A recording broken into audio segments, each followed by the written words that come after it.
ಹಿಂದುಳಿದ ವರ್ಗಗಳ ಕಲ್ಯಾಣ ಇಲಾಖೆ, ಕ್ರಾಂತಿವೀರ ಸಂಗೊಳ್ಳಿ ರಾಯಣ್ಣ ಕ್ಷೇತ್ರ ಅಭಿವೃದ್ಧಿ ಪ್ರಾಧಿಕಾರದ ವತಿಯಿಂದ ಕ್ರಾಂತಿವೀರ ಸಂಗೊಳ್ಳಿ ರಾಯಣ್ಣ ವಸ್ತು ಸಂಗ್ರಹಾಲಯದ ಉದ್ಘಾಟನೆ, ಸಮಾಧಿಯ ಸ್ಥಳದಲ್ಲಿ ಅದನ್ನು ಅಭಿವೃದ್ಧಿ ಮಾಡಲಿಕ್ಕೆ ಮತ್ತು ಕ್ರಾಂತಿವೀರ ಸಂಗೊಳ್ಳಿ ರಾಯಣ್ಣ ಪ್ರತಿಮೆಯನ್ನು ಉದ್ಘಾಟನೆಯನ್ನು ಮಾಡಿದಂಥ ವೇದಿಕೆ ಮೇಲಿದ್ದಂಥ ನಮ್ಮ ಕಾಗಿನೆಲೆ ಗುರುಪೀಠದ ಶ್ರೀಗಳು ಆದಂಥ ಜಗದ್ಗುರು ನಿರಂಜನಾನಂದಪುರಿ ಸ್ವಾಮಿಗಳ ಪಾದಗಳಲ್ಲಿ ನಮಸ್ಕರಿಸುತ್ತಾ, ಇನ್ನೋರ್ವ ಈ ರಾಜ್ಯದ ಮುಖ್ಯಮಂತ್ರಿಗಳು ಈ ರಾಜ್ಯಗಳಿಗೆ ಭಾಗ್ಯವನ್ನು ಕೊಡೋದ್ರ ಜೊತೆಗೆ ಗ್ಯಾರಂಟಿಯನ್ನು ಕೊಡೋದ್ರ ಮುಖಾಂತರ ಇಡೀ ದೇಶದೊಳಗೆ ಮೊಟ್ಟ ಮೊದಲನೇ ಗ್ಯಾರಂಟಿಯ ಮುಖ್ಯಮಂತ್ರಿಗಳಂತಂತ ಏನಾದರೂ ಹೆಸರನ್ನು ಪಡೆದಿದ್ದರೆ ಅದು ಸನ್ಮಾನ್ಯ ಸಿದ್ದರಾಮಯ್ಯ ಸಾಹೇಬ್ರೆ ಹಾಗೂ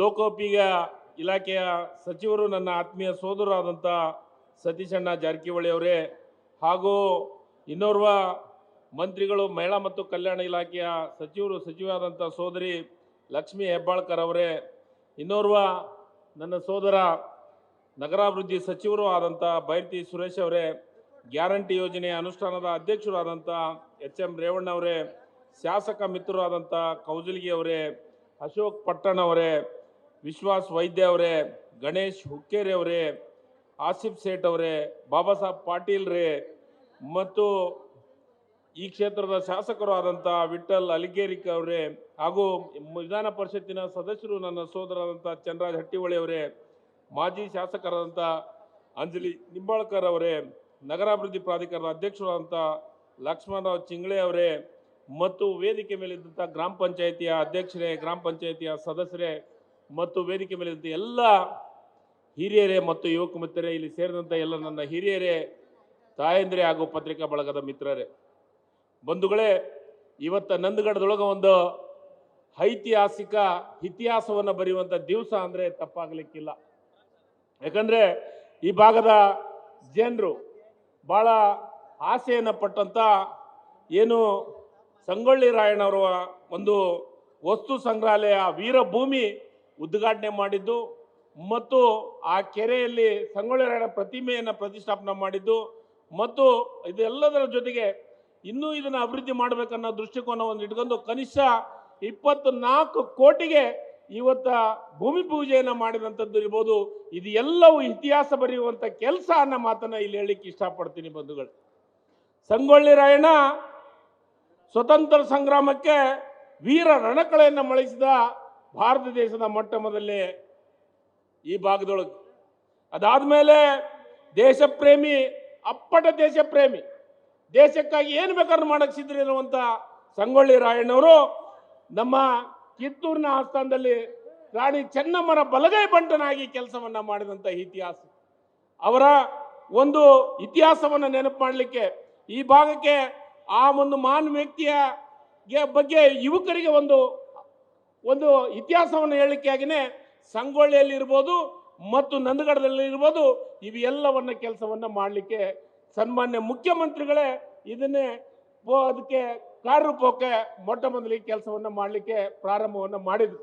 ಅದಕ್ಕೆ ಅಧ್ಯಕ್ಷರಾಗಿ ಎಚ್.ಎಂ. ರೇವಣ್ಣರನ್ನು ನೇಮಿಸಿ ಇಲ್ಲಿ ಏನೇನು ಬೇಕಾಗಿದೆ ಅದು ಎಲ್ಲವನ್ನ ಮಾಡಬೇಕಂತಂದು ಹೇಳಿದ್ನಾಗ ಅದು ಕೆಲಸ ಪ್ರಾರಂಭ ಆಯಿತು.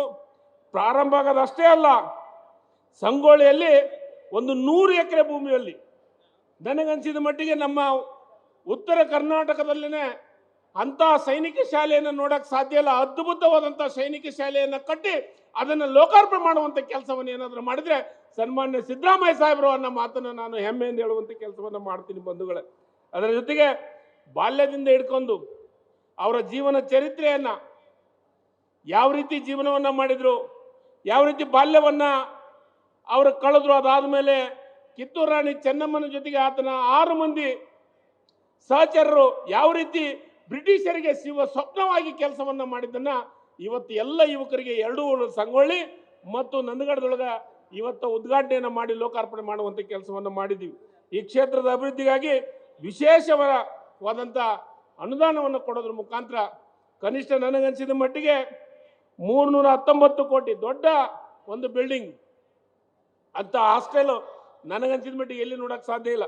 ಅಂತ ಒಂದು ಸೈನಿಕ ಶಾಲೆ ನಿರ್ಮಾಣ ಮಾಡೋದ್ರ ಮುಖಾಂತರ ಕನಿಷ್ಠ ಅಲ್ಲಿ ಸಂಗೊಳ್ಳಿಯ ಬಗ್ಗೆ, ರಾಯಣ್ಣನ ಬಗ್ಗೆ ಚಟುವಟಿಕೆಗೆ ಅಲ್ಲಿನೂ ವಸ್ತು ಇದನ್ನ ಅಲ್ಲಿ ಉದ್ಘಾಟನೆ ಮಾಡಿ ಅಲ್ಲಿನೂ ದುಡ್ಡು ಕೊಟ್ಟು ಇವತ್ತ ಒಟ್ಟು ಮತ್ತೆ ಹೊಸದಾಗಿ ಅಲ್ಲಿ ಮತ್ತೆ ಏನೇನು ಮಾಡಬೇಕು, ಮಕ್ಕಳಿಗೆ, ಯುವಕರಿಗೆ, ಶಾಲಾ ಮಕ್ಕಳಿಗೆ ಎಲ್ಲ ರೀತಿಯ ಸಂಗೊಳ್ಳಿ ರಾಯಣ್ಣನ ಬಗ್ಗೆ, ಕಿತ್ತೂರು ರಾಣಿ ಚೆನ್ನಮ್ಮನ ಬಗ್ಗೆ ಇದೆಲ್ಲವನ್ನ ಇತಿಹಾಸವನ್ನು ಹೇಳಲಿಕ್ಕೇನೆ ವಿಶೇಷವಾದಂಥ ದುಡ್ಡು ಖರ್ಚು ಮಾಡೋದ್ರ ಮುಖಾಂತರ ಇವು ಎರಡೂ ಭಾಗ ಪ್ರವಾಸೋದ್ಯಮ ಇಲಾಖೆಯಾಗಿ ಪರಿವರ್ತನೆ ಆಗಿರ್ತದೆ. ಸಂಶಯನೇ ಇಲ್ಲ. ಮುಂದಿನ ದಿನಮಾನದೊಳಗ ನಮ್ಮ ಉತ್ತರ ಕರ್ನಾಟಕ ಅಷ್ಟೇ ಅಲ್ಲ, ಕರ್ನಾಟಕದ ಮೂಲೆ ಮೂಲೆಯಿಂದ ಇಲ್ಲಿ ಬಂದು ರಾಯಣ್ಣನ ಬಗ್ಗೆ, ಚೆನ್ನಮ್ಮನ ಬಗ್ಗೆ ತಿಳ್ಕೊಳ್ಳುವಂಥ ಕೆಲಸ ಆಗುತ್ತೆ. ಅಂತ ಆ ರೀತಿಯೊಳಗ ಒಳ್ಳೆ ಅಭಿವೃದ್ಧಿ ಕೆಲಸಗಳನ್ನು ಮಾಡಿದ್ದೀವಿ ಅನ್ನೋ ಮಾತನ್ನ ಇಲ್ಲಿ ಹೇಳಿ, ನನಗೆ ಬಹಳ ವಿಶೇಷವಾಗಿ ಈ ಭಾಗದೊಳಗ ಈ ಒಂದು ಕಾರ್ಯಕ್ರಮ ಮಾಡೋದ್ರ ಮುಖಾಂತರ ಇವತ್ತ ಸಂಗೊಳ್ಳಿ ರಾಯಣ್ಣಂದು ಮತ್ತು ನಂದಗಡ ಇದರಲ್ಲಿ ಲೋಕಾರ್ಪಣೆ ಮಾಡುವಂಥ ಕೆಲಸಕ್ಕೆ ನಿಜವಾಗಲೂ ಮುಖ್ಯಮಂತ್ರಿಗಳು ಇದಕ್ಕೆ ಬಹಳಷ್ಟು ಪ್ರೋತ್ಸಾಹನ ಕೊಟ್ಟಿದ್ದಾರೆ ಅವರಿಗೆ. ಮತ್ತು ನಮ್ಮ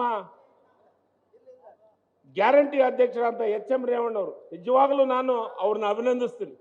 ನನಗೆ ಪ್ರತಿ ಒಂದು ವಿಚಾರದೊಳಗೂ ಕೆಲಸವನ್ನು ಮಾಡಲಿಕ್ಕೆ ನಾವು ಹೋಗೋಣ ಅಂತಂದು ಕನಿಷ್ಠ 3 ರಿಂದ 4 ಸತಿ ನಾವು ಇಲ್ಲಿ ಬಂದು ಭೇಟಿ ಕೊಟ್ಟು ಇಲ್ಲೆಲ್ಲ ಕೆಲಸವನ್ನು ಮಾಡಲಿಕ್ಕೆ ನನಗೆ ಭಾಳ ಸಹಕಾರವನ್ನು ಮಾಡಿದರೆ. ಆದರೆ ನಾನು ಅವ್ರಿಗೆ ಅಭಿನಂದಿಸ್ತೀನಿ. ಮತ್ತು ವಿಶೇಷವಾಗಿ ಮುಖ್ಯಮಂತ್ರಿಗಳು ಸಂಗೊಳ್ಳಿ ಪ್ರಾಧಿಕಾರಕ್ಕೆ ಅಧ್ಯಕ್ಷರವರೇ ಇರ್ತಾರೆ, ನಾನು ಉಪಾಧ್ಯಕ್ಷ ಇರ್ತೀನಿ. ಆದರೆ ನನಗೆ ಮುಖ್ಯಮಂತ್ರಿ ಸಾಹೇಬರು ಹೇಳಿದ್ರು, ಮೊದಲನೇ ಮೀಟಿಂಗ್ದೊಳಗೆ ಅಧ್ಯಕ್ಷರು ಏನೇನು ಹಕ್ಕುಗಳದ ಅಂದರೆ ಅಧ್ಯಕ್ಷರ ಒಂದು ಚಾರ್ಜ್ ಏನೈತೆ ಅದನ್ನು ನಾನು ತಂಗಡಿಗೆ ಕೊಡ್ತೀನಿ, ಅದನ್ನು ಆದಷ್ಟು ಬೇಗನೆ ಲೋಕಾರ್ಪಣೆ ಮಾಡಬೇಕು ಅಂತಂದು ನನಗೊಂದು ಜವಾಬ್ದಾರಿ ಒಪ್ಪಿಸಿದ್ರು. ಅದನ್ನು ಲೋಕಾರ್ಪಣೆಯನ್ನು ಮಾಡುವಂಥ ಕೆಲಸವನ್ನು ನಾವು ಮಾಡಿದ್ದೀವಿ. ಒಂದು ಇತಿಹಾಸದ ಪುಟವನ್ನು ಇವತ್ತು ಸೇರುವಂಥ ಕೆಲಸ ಆಗಿದೆ. ಇದು ಎಲ್ಲದಾಗಲಿಕ್ಕೆ ಸನ್ಮಾನ್ಯ ಸಿದ್ದರಾಮಯ್ಯ ಸಾಹೇಬರು ಅನ್ನೋ ಮಾತನ್ನ ಇಲ್ಲಿ ಹೇಳಲಿಕ್ಕೆ ನಾನು ಇಷ್ಟಪಡ್ತೀನಿ. ಮತ್ತೊಮ್ಮೆ ನಿಮ್ಮೆಲ್ಲರಿಗೂ ಹೊಂದಿಸಿ ಈ ಕಾರ್ಯಕ್ರಮಕ್ಕೆ ಮಾತಾಡಲಿಕ್ಕೆ ಅವಕಾಶ ಮಾಡಿಕೊಟ್ಟಂತ ನಿಮ್ಮೆಲ್ಲರಿಗೂ ಹೊಂದಿಸಿ ನಾನು 2 ಮಾತನ್ನು ಮುಗಿಸ್ತೀನಿ. ಜೈ ಹಿಂದ್, ಜೈ ಕರ್ನಾಟಕ. ಧನ್ಯವಾದಗಳು.